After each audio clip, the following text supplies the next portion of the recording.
Plus grosse batterie, meilleure qualité photo, chauffe du smartphone maîtrisé, l'iPhone 17 Pro Max fait de grosses promesses et pourtant vous allez voir que tout n'est pas forcément parfaitement respecté. Voici notre test complet. Alors tu as mis combien ? T'as mis une note ? J'ai mis 9 sur 10. Ah, donc c'est un très très bon produit. C'est tout ce qu'Apple a raté depuis 3 ans, enfin corrigé. Presque corrigé, il y a encore de petits défauts, mais en tout cas ça va dans le bon sens, ce qui est rassurant. Qu'est-ce qui t'a marqué ? Première chose, je sais pas, alors au-delà du design et tout, performance, chauffe, c'est un peu sur ça qu'ils se sont basés dans la communication, ça chauffe moins. Est-ce que ça chauffe moins ? La chauffe, je pense que ça doit être la première fois que j'ai écrit des centaines de tests de smartphones, sur Numérama ou dans ma précédente vie ailleurs.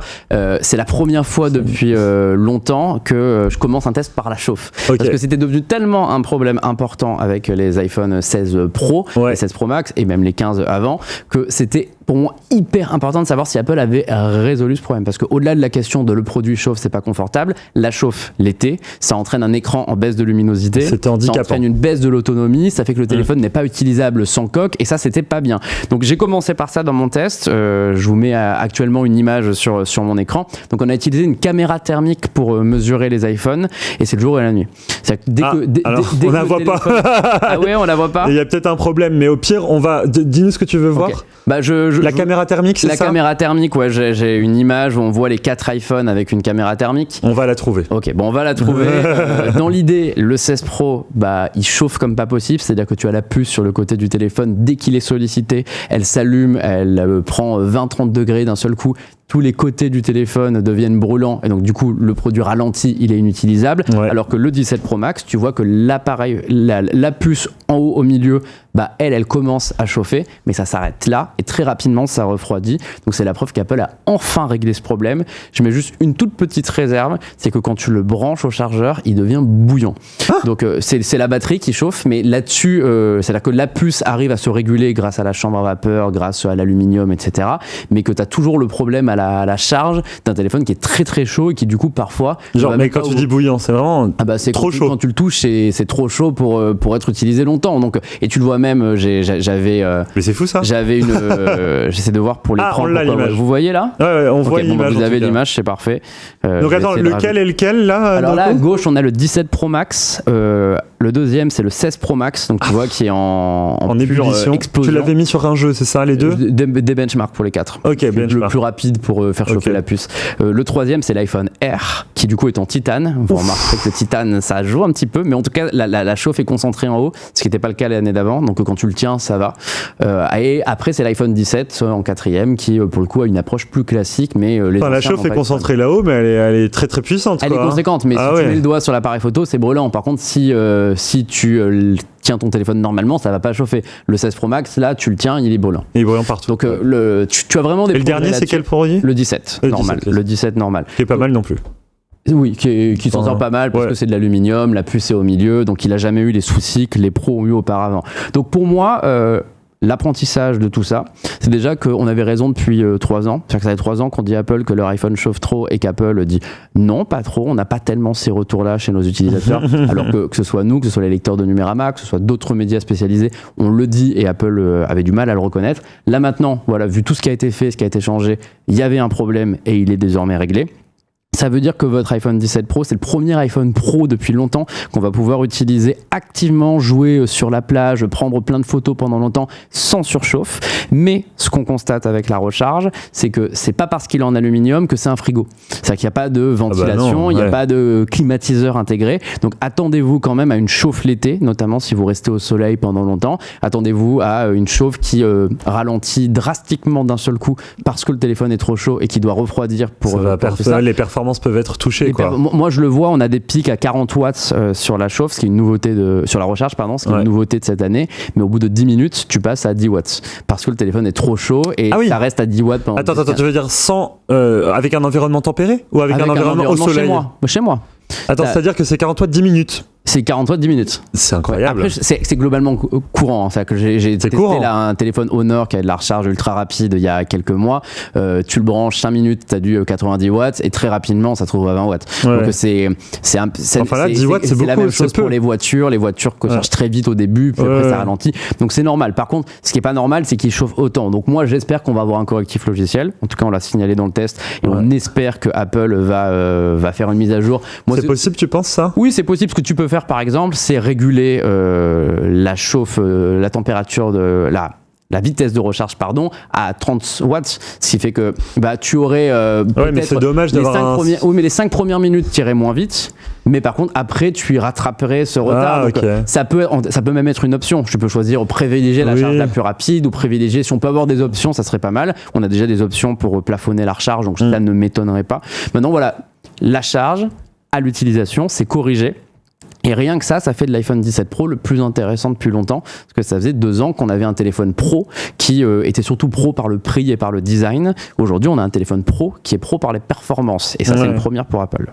Du coup, en termes de performance sur les bench, il se trouve comment par rapport à la concurrence? Je pense au Snapdragon 8 Elite. Il éclate, il met quasiment 30% d'écart avec son prédécesseur. Même la puce A19 qu'on avait, qui est sur l'iPhone 17, est plus puissante que la 18 Pro de l'année dernière, que ce soit CPU, GPU, capacité du Neural Engine, tout ça.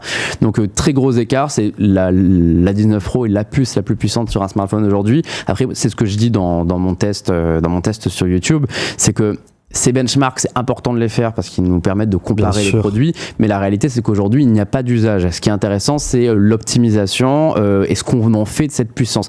Aujourd'hui un jeu vidéo sur iPhone, que ce soit le 14 Pro, le 15 Pro, le 16 Pro, le 17 Pro, la différence est très légère. Donc moi ce que j'attends de voir maintenant c'est que le gain là en GPU qu'on a, il est vraiment sensationnel. Je crois que c'est en termes de pourcentage, c'est le plus gros gain d'une génération à l'autre chez Apple en plus.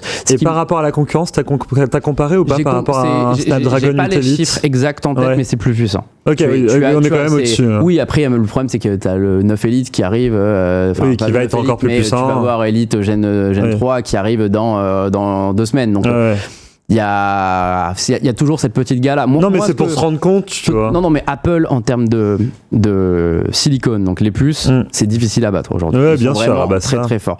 La question, c'est qu'est-ce qu'ils vont faire de cette puissance? Ce qu'on sait, c'est que sur l'IA, ils sont à la ramasse, mais on sait aussi qu'ils préparent des innovations. On parle d'une sorte de Perplexity intégrée à l'iPhone, d'un Siri qui pourrait puiser dans tout l'historique de messages, tout ça, d'un générateur d'images, plein de choses. Vu le GPU qu'ils ont dans l'iPhone 17 Pro, ils ont la possibilité de faire des choses que personne ne peut faire sur un smartphone aujourd'hui, s'ils ont la bonne optimisation. Maintenant, moi, je suis pas du genre à tester un produit en me basant sur ce qu'il pourrait faire dans 2 ans. Donc pour moi, la puce, c'est aujourd'hui un détail, mais en tout cas, c'est prometteur. On a plus de RAM aussi, même si Apple en parle pas, 12 Go. On n'a pas parlé de la photo et pourtant c'est important sur ce genre de produit puisque ils nous l'ont montré dans les pubs, c'est le smartphone d'Hollywood quoi. Steven Spielberg, James Cameron ont envie de filmer leur futur film avec ce smartphone selon Apple. Donc non mais alors pour le coup, moi je donne un énorme crédit à Apple, c'est les seuls qui se bougent. Parce qu'en fait ils nomment leur smartphone Pro et c'est les seuls en termes de vidéo parce que moi c'est mon métier de base, qui se bougent pour de respecter des formats professionnels. Tu vas chez toute la concurrence Android, ça n'existe pas. C'est-à-dire qu'on va faire du log au max, mais on va pas faire de la vidéo RAW.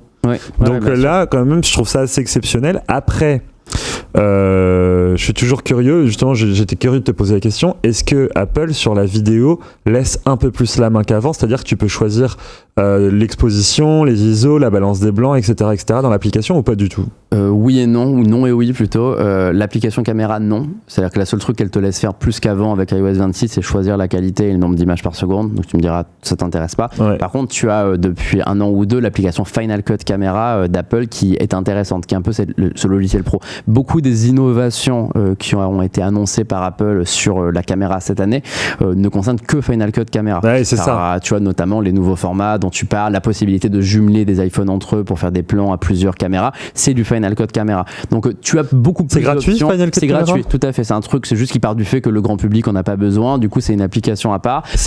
Est-ce qu'elle est préinstallée ou c'est installé par soi-même honnêtement, je te dis non, mais je suis pas sûr parce que comme j'ai restauré ma sauvegarde de l'année dernière, je n'ai pas eu vu la config de base, donc je sais pas. Après, ce qu'il y a à savoir, c'est que la version que j'avais pendant mes tests n'était pas la version adaptée à l'iPhone 17, donc les nouveautés caméra iPhone 17, je les ai pas eu. Donc moi, je me suis vraiment concentré sur l'usage grand public, à savoir ultra grand angle, macro et zoom. Bien sûr. Donc, qu'est-ce que tu penses de la qualité photo des capteurs, parce que c'est ça ce que tu as testé sur ces iPhone 17? Alors, la grosse nouveauté, c'est le zoom. Je vais commencer du coup par les deux autres. Ultra grand angle et grand angle, c'est globalement la même chose. Il y a peut-être un meilleur traitement sur le piqué, sur le grain, sur les visages, ce genre de choses. On voit des images. Alors là, du coup, c'est la polyvalence qu'on voit. Là, ouais, c'est sur le zoom que vous allez voir des exemples. Moi, je trouve que l'ultra grand angle est toujours un peu mauvais, surtout de nuit où il y a beaucoup mieux. C'est dur pour tout le monde, ça. C'est dur pour tout le monde, mais l'iPhone a du mal à s'améliorer. Le grand angle est bon. Même si tu vois par rapport à un Pixel où la photo est toujours un petit peu trafiquée pour améliorer le rendu, bah l'iPhone, parfois, si tu ne maîtrises pas un petit peu l'art les styles, la retouche, tu vas avoir une photo qui a l'air beaucoup moins bonne que Google. Par contre, en termes de qualité, notamment de nuit, j'ai été impressionné. J'ai fait plein de photos du château de Disneyland de nuit pendant le feu d'artifice, tout ça. C'est impressionnant. J'ai jamais vu un téléphone faire d'aussi bonnes photos de nuit, notamment avec le zoom. Et justement, le zoom pour y venir. Je vais vous surprendre. Je pense, honnêtement, faudrait faire plein de tests à l'aveugle, que le zoom de l'iPhone est aujourd'hui le meilleur du marché devant Samsung et devant Google Pixel. Je suis très surpris parce que je n'attendais rien d'Apple qui jusqu'à maintenant n'a jamais été très bon en zoom. La réalité, c'est qu'on a un zoom optique x4 et du coup un crop dedans en x8 hybride. Tu peux faire des photos de nuit avec, comme aucun autre smartphone ne sait faire des photos de nuit en zoom aujourd'hui. Le rendu est absolument parfait. Tu as énormément de détails, les couleurs sont bonnes, l'appareil hyper bien stabilisé, t'as pas de problème, et tu peux monter en x40 numérique. Et là, étrangement, Apple a toujours été très mauvais en zoom numérique. Le x40 numérique, il est loin d'être dégueu. C'est-à-dire que quand tu le compares au Pixel, alors évidemment, si tu actives l'option IA générative du Pixel qui te crée une image à partir de rien, le Pixel va gagner. Et encore, les photographes te diront, mais c'est pas ça que j'ai pris en photo. Là, le Pixel, il a tout lissé. Mais si tu regardes l'image brute prise par le Pixel, le S25 Ultra et l'iPhone, l'iPhone c'est beaucoup plus propre. Donc je sais pas ce qu'ils ont fait avec leur zoom. Je comprends pas d'ailleurs comment on peut être aussi bon dans le zoom et aussi moyen plus dans le reste. Mais sur le zoom, l'iPhone 17 Pro est vraiment excellent. On nous demande, dans Ulysse qui demande dans le chat, est-ce que tu as encore des problèmes de flair? Parce que c'est vrai qu'Apple était les moins bons à ce sujet, ils chopaient beaucoup de flair leurs optiques. Toujours un peu moins. J'ai remarqué en faisant les comparaisons, j'ai pris une photo avec mon 16 Pro qui avait un gros flair. Du coup j'ai dit tiens, je vais regarder ça. J'ai fait la même avec le 17 Pro et j'en avais un, mais beaucoup plus petit. Mais malgré tout, moi je comprends pas qu'il n'y ait pas un algo qui détecte et qui supprime les flairs avec une IA comme chez les autres, quoi. Donc il y a toujours ce problème-là. La bonne nouvelle c'est qu'on peut toujours effacer avec la gomme magique et tous ces outils. Alors il y a quelqu'un qui nous demande dans le chat, à partir de quel smartphone, de quel iPhone on pourrait sentir un bond technologique quand on achète celui-ci? Est-ce que si j'ai l'iPhone 13, je sens un bond, ou est-ce que au final, parce que la mise à jour se fait sur la plupart des iPhones, iOS 26, est-ce qu'on sent pas de différence? Je dirais qu'à partir du 13 c'est pas mal, parce que même à partir du 14, cela dit, parce que tu as le passage à l'USB-C qui pour moi est un des plus gros gaps que tu auras finalement, qui date de l'iPhone 15. Si tu as le 16 et le 15, c'est là où tu es le moins concerné. C'est là où le principal gain que tu vas avoir, c'est le zoom, mais tu avais déjà un bon zoom, donc juste tu améliores ce zoom-là, et tu vas avoir la chauffe, la gestion de l'autonomie qui du coup est meilleure, ce qui fait que tu vas profiter d'un meilleur appareil, mais globalement...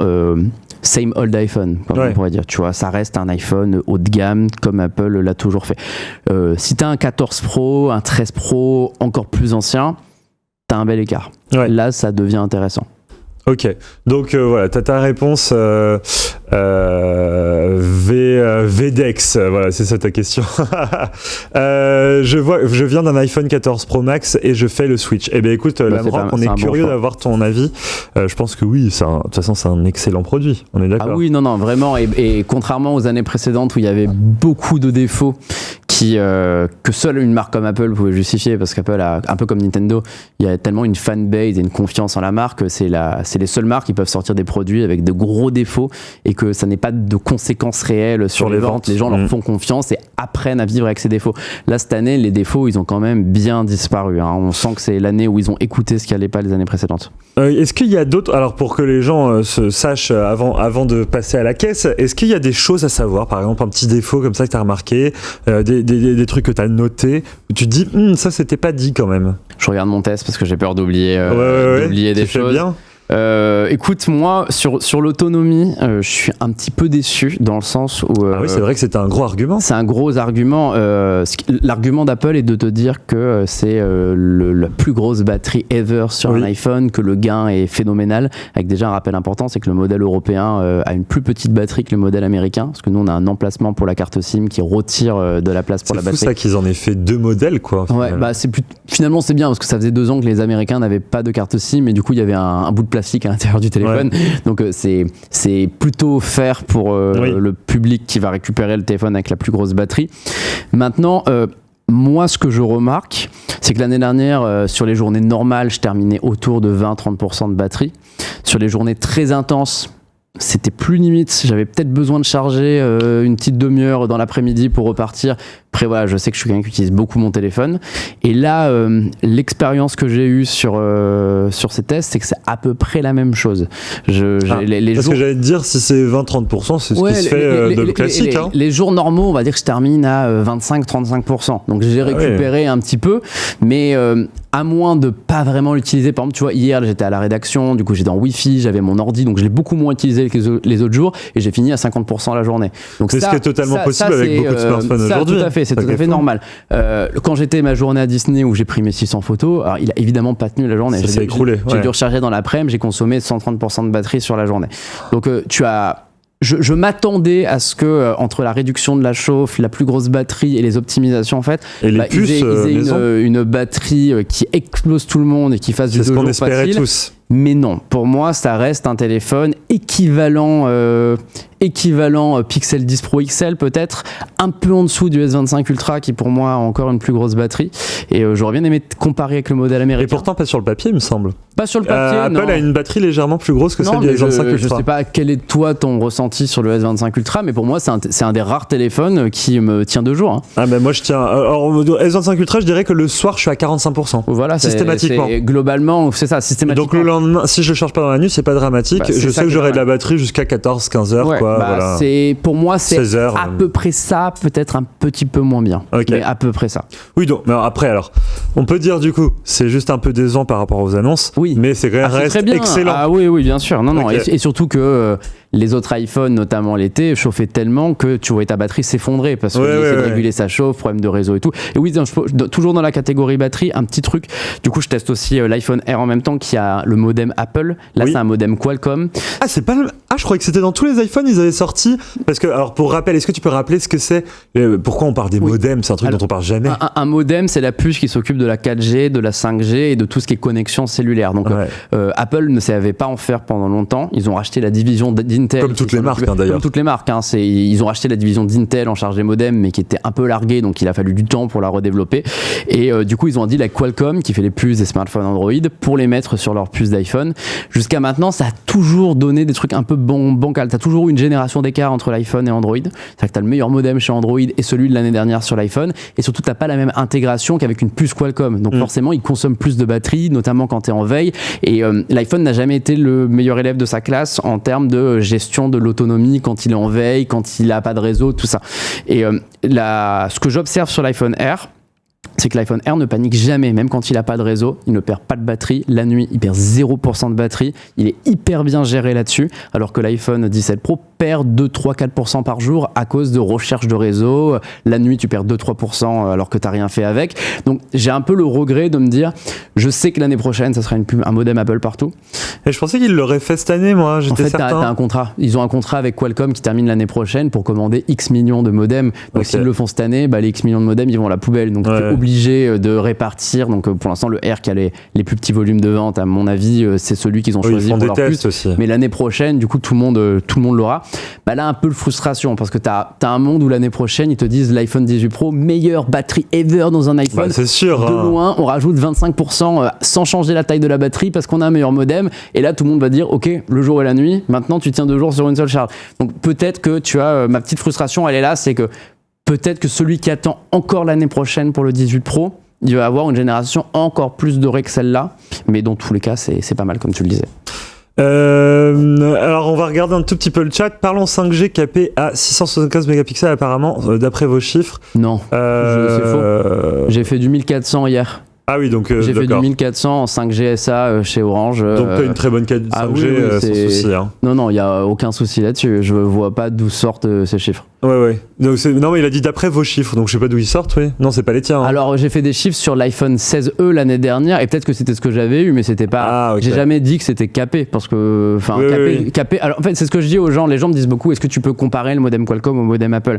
Moi, je veux bien. Le truc, c'est que je n'ai pas de laboratoire professionnel de test, et entre l'instant 1 et l'instant 2 où tu lances un speed test, il peut y avoir plein de facteurs qui vont déformer le truc. Donc je peux faire une quinzaine de tests et essayer de voir s'il y a des tendances qui se dessinent. Si par exemple le Qualcomm est toujours en dessous ou l'inverse, on peut deviner, mais c'est impossible de dire que il est limité à 675 mégas ou autre. On demande dans le chat, est-ce que tu as pu comparer toi un iPhone, ou voir sur internet des comparaisons entre l'iPhone 17 Pro français et américain, parce que tu disais il n'y a pas le tiroir SIM, donc plus de batterie. J'ai vu du coup l'iPhone américain aux États-Unis, mais je l'ai vu une demi-heure à tout casser, donc impossible de tester. T'as pas eu de retour sur les retours différences. Des journalistes américains que j'ai lus disent qu'il y a un vrai écart sur l'autonomie selon eux et qu'ils sentent que c'est mieux.